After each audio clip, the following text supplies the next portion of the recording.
Maps are one of the most important parts of any video game, as without them, every game would just be a microtransaction simulator. And who would like to play that?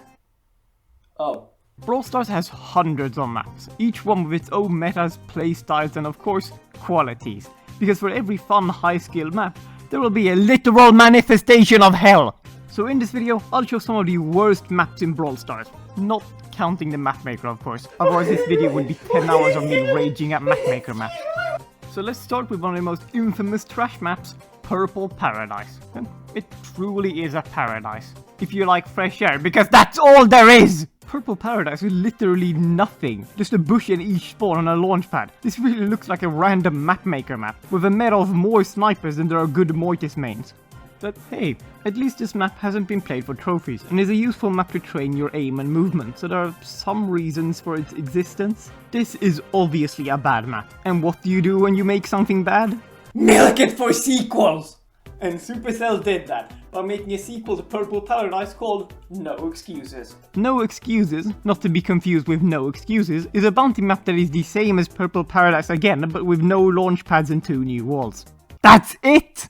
Yeah, No Excuses is as bad as Purple Paradise, with the same meta, same emptiness and the same problems. But there's a wall in spawn now. These maps are obviously not meant to be played competitively, they just exist to have fun in friendly battles or do 1v1s and train your aim.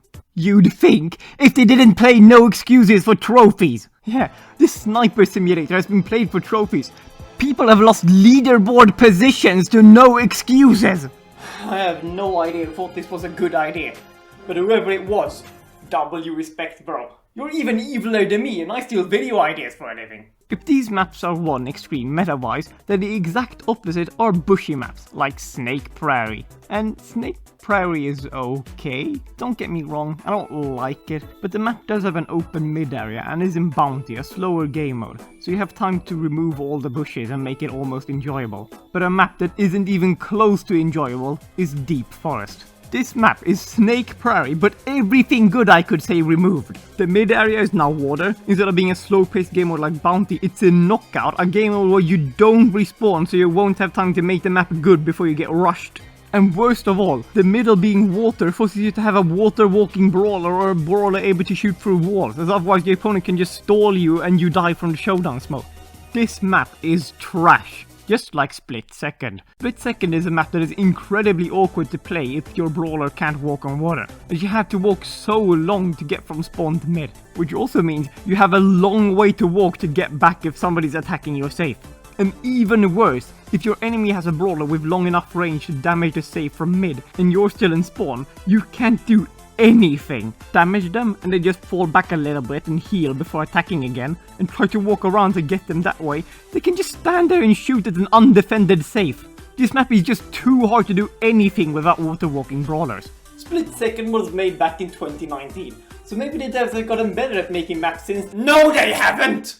Noisy Neighbors was added in the Toy Story update, and it has to be one of the worst hot zone maps in the game. Not only is it a multi-zone hot zone map, a game mode I managed to make a whole video hating on, but the entire map is divided in the middle by a large unbreakable wall, and the only way to get past it is by walking through one of 4 incredibly long and thin hallways. The only way to make this map even remotely interesting is by breaking as many walls as possible, but then you're still stuck with a really choke point heavy multi-zone hot zone map. If somebody ever calls you a noisy neighbor, kill them immediately, because it's way better to be a criminal than this piece of shit.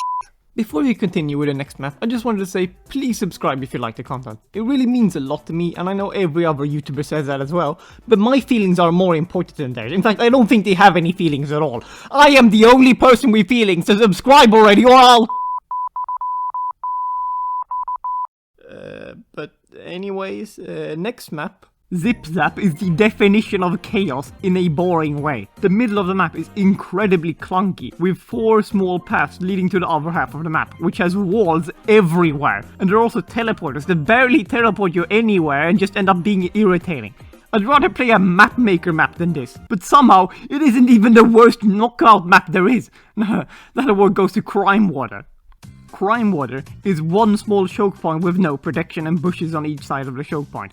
I think you can imagine how this plays. Each team camps on their side of mid like they're camping outside of GameStop waiting to get a PS5, and whenever somebody tries to make the game interesting by walking towards a choke point, they instantly get killed by snipers. This map should be called Crime Against Humanity, because that's what it really is. Crime Water could have been mediocre if they just added more bridges or made the choke point wider and have cover or something. But instead, we have a map that only ends when the showdown smoke forces you to push.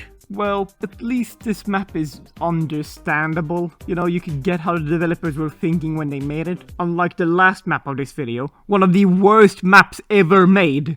Massive Attack. Yeah. This is a real Brawl Stars map that has been played in real trophy matches. It's a multi-zone hot zone map where both zones are surrounded by rope fences stopping you from leaving. And the only way to enter the left point for non-water walking brawlers is to use a launch pad in each player's spawn. And the second point can either be entered through a thin entrance or a launch pad on the other hot zone. This map is so insanely stupid that just thinking about it is giving me a massive panic attack. Whenever you try to cap a point, you barely have any space to move and can get spammed from all directions. And a map forcing you to use launch pads to access the objective is incredibly dumb. A part of the hot zone is even in the water! I have no idea what Supercell thought when they were designing this map. It literally has no redeeming factors and could be used as an example of what not to do when making maps. This map was in-game, playable for trophies in almost 1 year. This atrocity for a year! But at least now it's removed, and is not ever coming back. Right, Supercell? These are the worst maps in Brawl Stars. All of them are horrible, with little to no redeeming factors, and they often lead to boring games with frustrating metas. But what map is the worst? There has to be one map worse than all the others. One map to be pointed at as an example of what not to do. One map to be feared by the whole Brawl Stars community. And that map is... whatever the mapmaker map you get in Candidates of the Day is. They're all dog shit!